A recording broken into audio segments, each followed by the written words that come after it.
Good morning, good evening, जब भी आप ये वीडियो देख रहे हैं। आज हम जो एनटीए क्यूएट या फिर डीयू के, अगर आप हिस्ट्री के एंट्रेंस एग्जाम की तैयारी कर रहे हैं या आप हिस्ट्री के क्वेश्चंस की प्रिपरेशन कर रहे हैं, तो ये वीडियो ट्वेल्थ के बाद किसी भी एंट्रेंस एग्जाम जिसमें हिस्ट्री इन्वॉल्व है उसमें ये आपको वीडियो काफी हेल्प करेगी। तो अगर आपको कोई भी डाउट हो तो आप मुझसे कमेंट बॉक्स में पूछ सकते हो। ये पीडीएफ मैं टेलीग्राम पे डाल दूंगी, तो आप वहां से इसको डाउनलोड करके खुद से अगर प्रैक्टिस करना चाहो तो आप वो भी कर सकते हो। ये प्रैक्टिस क्वेश्चंस का फर्स्ट पार्ट है। ऐसे मैं बहुत से पार्ट्स क्रिएट करूंगी, तो आप रिवाइज करने के बेसिस से इन वीडियोस को देख सकते हैं। एमसीक्यू प्रैक्टिस सेशंस रहेंगे, इसमें मैं ना ही सिर्फ आपको क्वेश्चंस बताऊंगी बट आंसर्स जो होंगे वो हम प्रॉपरली डिस्कस करेंगे, ताकि उसके आसपास से अगर कोई और क्वेश्चन भी आए तो भी आप उसको सॉल्व कर सको। So hello and welcome to success learning. I hope आप सब बहुत अच्छे होंगे। अगर आप चैनल से फर्स्ट टाइम जुड़ रहे हैं तो चैनल को सब्सक्राइब कीजिएगा, बेल आइकन को क्लिक करना मत भूलिएगा। वीडियो अच्छी लगे, कुछ इंफॉर्मेटिव सीखने को मिले तो वीडियो को डेफिनेटली लाइक कीजिएगा। पीडीएफ आपको टेलीग्राम से मिल जाएगी, तो आप उस पे भी ज्वाइन कर सकते हो। तो शुरू करते हैं प्रैक्टिस क्वेश्चंस का। First question, which of these sites of Harappa civilization belong to Haryana. तो जो हरियाणा रीजन है वहां से इनमें से कौन सी साइट बिलोंग करती है?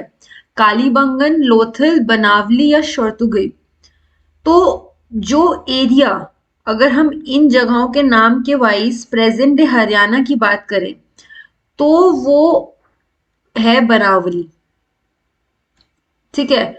जो हरियाणा का एरिया है marked for finding of terracotta replica, यहाँ पे टेराकोटा रेप्लिका मिला है प्लॉ का, वो बनावली में मिला था हमको। ठीक है, ये भी चीज आप याद रख सकते हो।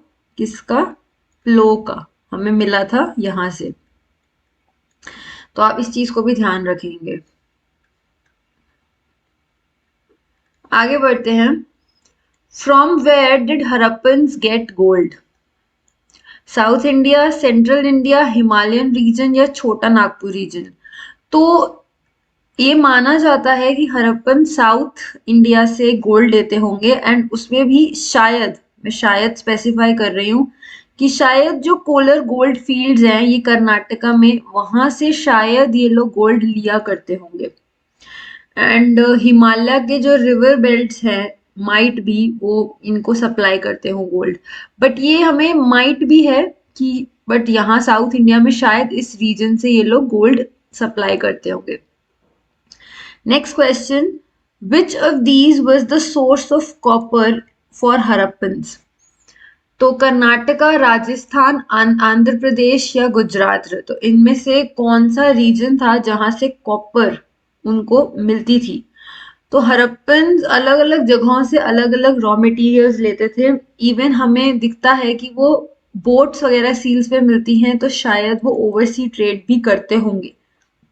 बट अगर हम हरप्पन्स की कॉपर की बात करें इन इन ऑप्शंस में से, तो Rajasthan would be the right option. इसमें से जो खत्री रीजन था वहां से ये लोग कॉपर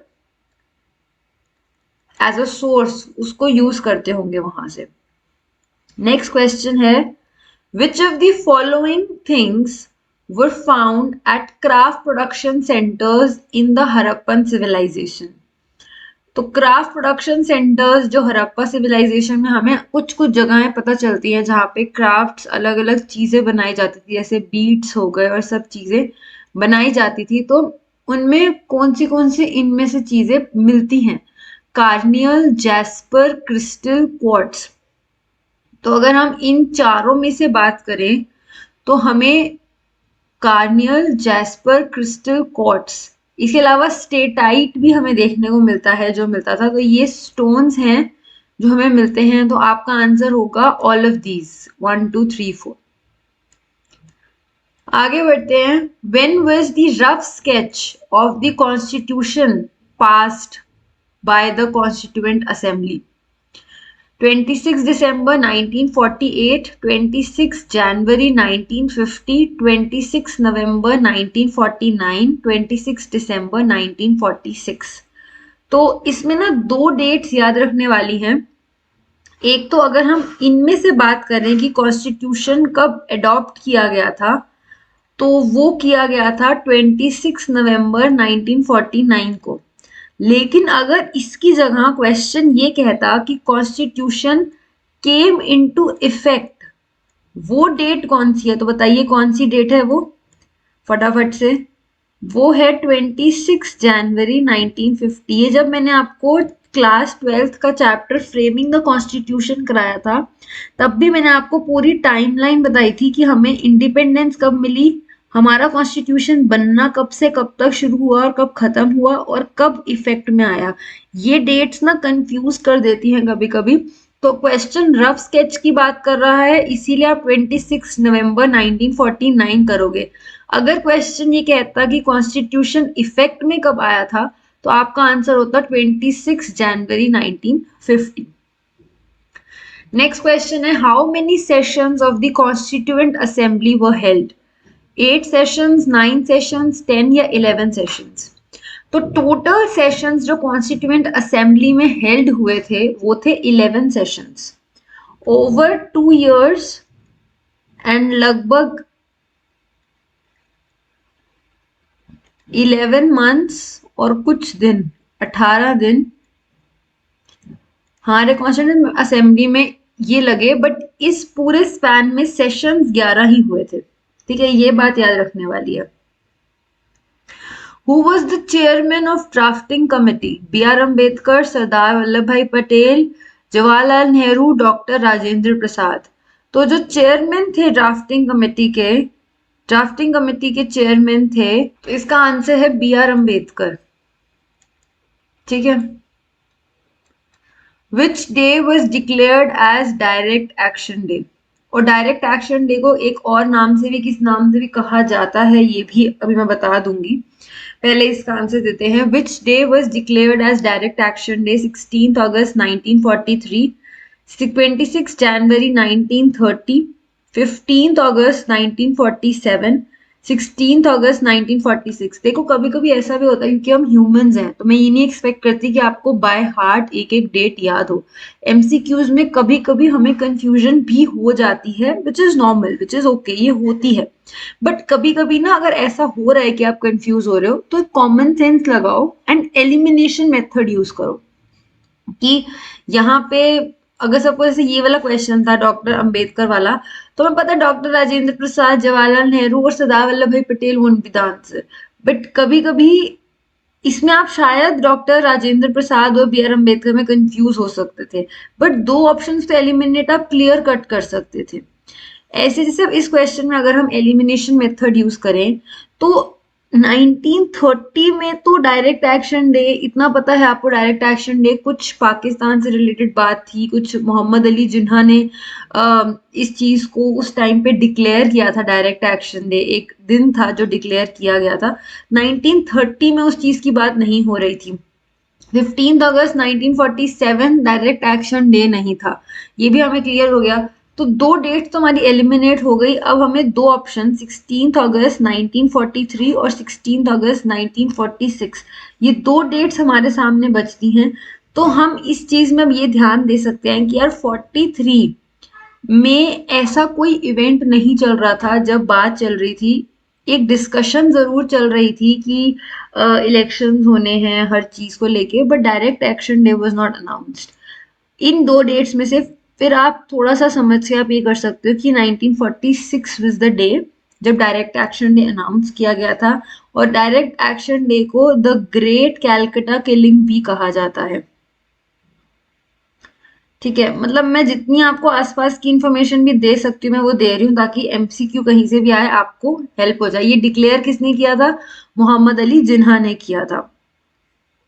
आगे बढ़ते हैं। Gateway of India was made to welcome Jamshedji Tata, Premchand Roychand, George fifth and his wife, lord Dalhousie. तो किसको वेलकम करने के लिए गेटवे ऑफ इंडिया बनाया गया था?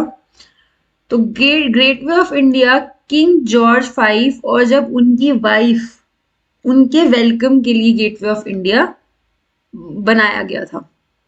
अगला क्वेश्चन है which of the following is not the correct option. ये ना बड़ा ध्यान दिया करो, जब नॉट लिखा होता है हम कितनी बार ना गलती कर जाते हैं, तो क्वेश्चन बड़े ध्यान से पढ़ना।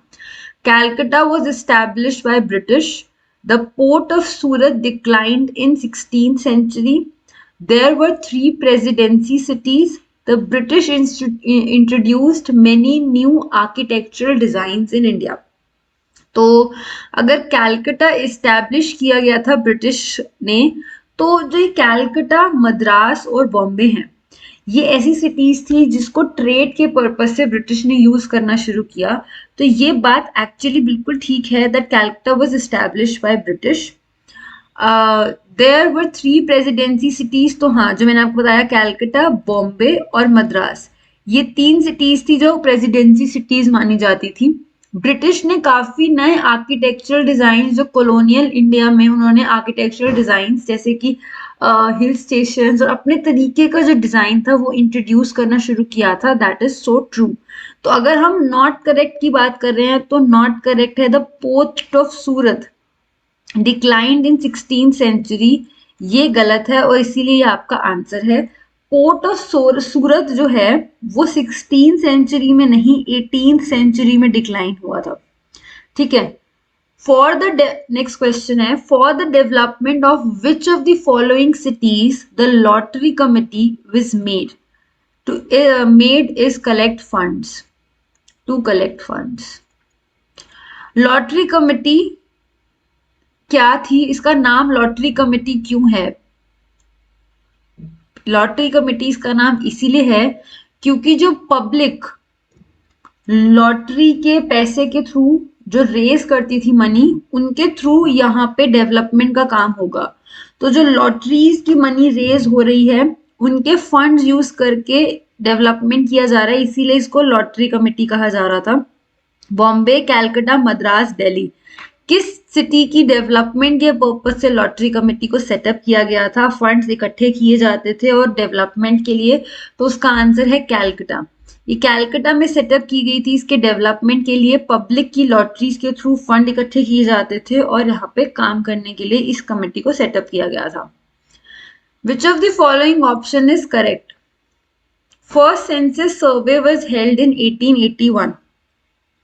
British lived in black towns.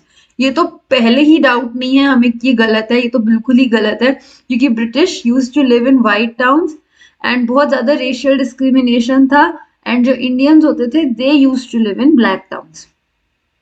John Lawrence officially shifted his council of Shimla in 1804.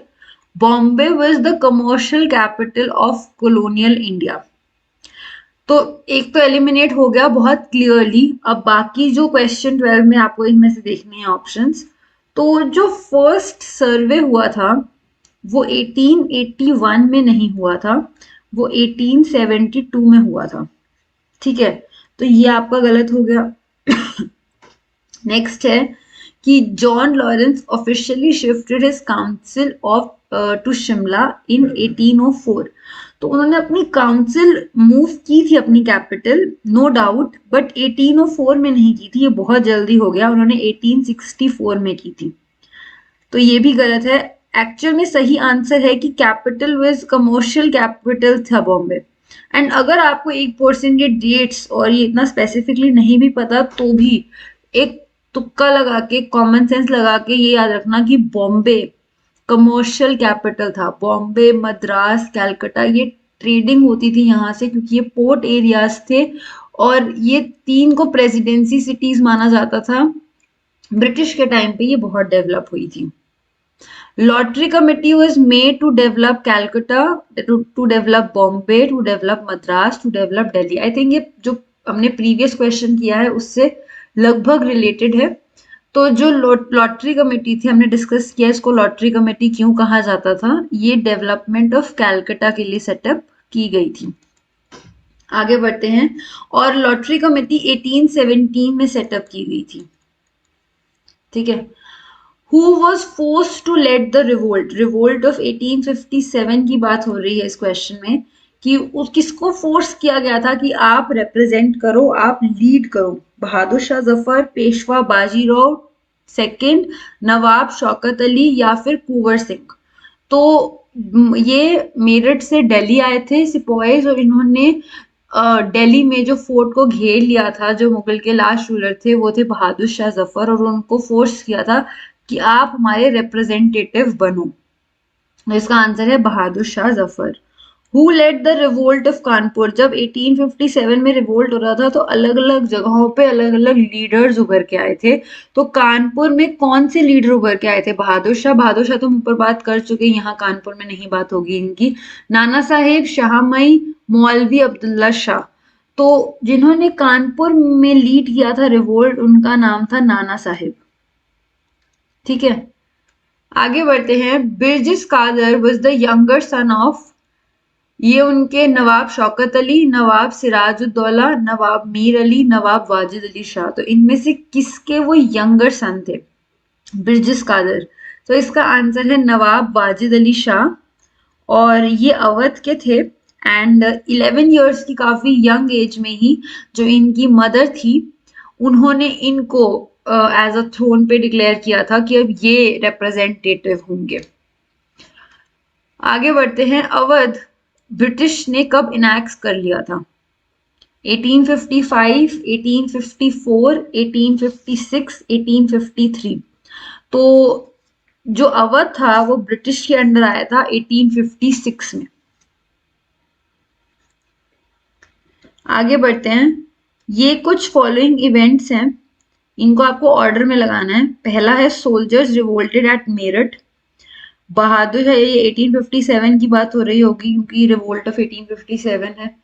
अब देखो, क्वेश्चन में मेंशन नहीं है रिवोल्टेड एट मेरठ, बस इतना ही लिखा है, बट ये सेल्फ एजम्प्टेड है कि ये 1857 की बात है, रिवोल्ट हो रहा है। तो बहादुर Shah Zafar was defeated the leader of Bahadur Shah Zafar was defeated the leader of Parker. Awadh was captured by British. Relief of Lucknow was painted by Thomas Jones Parker. तो सबसे पहला इवेंट जो हुआ था वो था अवध जो कैप्चर किया था ब्रिटिश। जैसे कि मैंने पिछले वाले आंसर लिख ली, मैं यहाँ पे 1 लिखूंगी। जैसे मैंने पिछले क्वेश्चन में बताया तो ये चीज 1856 में हुई थी, रिवोल्ट 1857 में हुआ और ये तब की बातें हो रही हैं। बट ये Awadh was captured by British ये 1856 में, सॉरी। तो सबसे पहले आएगा थर्ड जो सी है। फिर सेकंड होगा आपका रिवोल्ट जब हुआ, 1 लिख रही हूँ सेकंड, तो ये है 2 नहीं, ये 1 आएगा यहाँ पे। तो फर्स्ट ये इवेंट सेकंड है।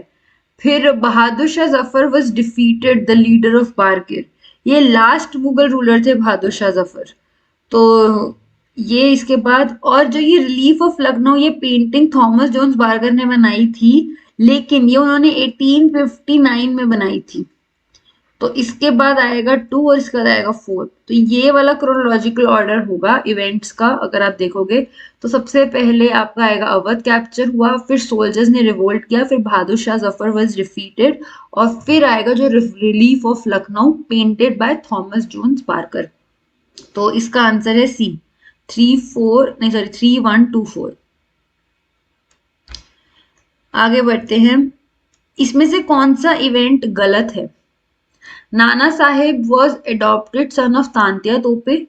तांत्या तोपे was the general of Nana Sahib. Wajid Ali Shah was exiled to Calcutta. Lord Dalhousie captured 7 states with the doctrine of lapse. तो Nana Saheb was the adopted son, but वो adopted son तांत्या तोपे के नहीं थे, वो adopted son Peshwa Bajirao के थे।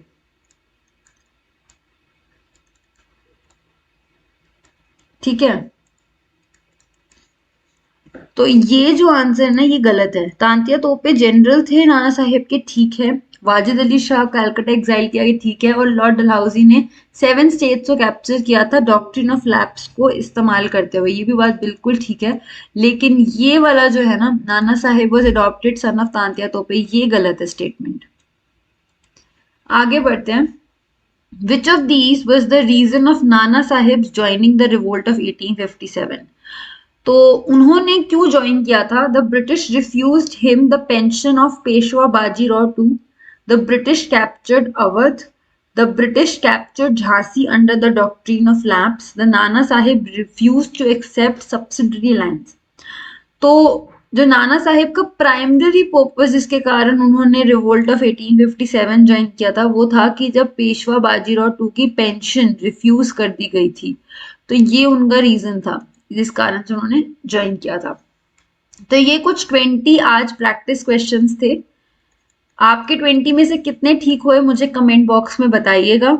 अगर आपको ये पीडीएफ चाहिए हो रिवीजन के पर्पज से तो मैं इसको टेलीग्राम पे डाल दूंगी, तो आप वहां से इसको डाउनलोड कर लीजिएगा। उसमें मैं आंसर्स नहीं डालती हूँ, उसमें सिर्फ ये क्वेश्चंस मिलेंगे आपको, आप इन्हें मार्क कर सकते हैं अपनी प्रैक्टिस के लिए, क्योंकि अगर मैंने आंसर्स वहां पे भी दे दिए तो फिर आपकी सेल्फ स्टडी नहीं हो पाएगी। आंसर्स आप इस वीडियो में चेक कर सकते हैं। कोई भी डाउट हो कमेंट बॉक्स में आप मुझसे पूछ सकते हैं। वीडियो अच्छी लगी तो वीडियो को डेफिनेटली लाइक कीजिएगा। चैनल से फर्स्ट टाइम जुड़ रहे हैं तो चैनल को डेफिनेटली सब्सक्राइब करके बेल आइकन को क्लिक कर लीजिएगा ताकि आप रहें हमेशा अपडेटेड। आज ये प्रैक्टिस सेशन 1 था, आगे भी मैं और सेशंस और वीडियोस डालती रहूंगी एमसीक्यू की, तो उनको आप देख के प्रैक्टिस करने की कोशिश कीजिएगा। तो मिलती हूँ मैं अगली वीडियो में, तब तक के लिए keep learning and keep growing.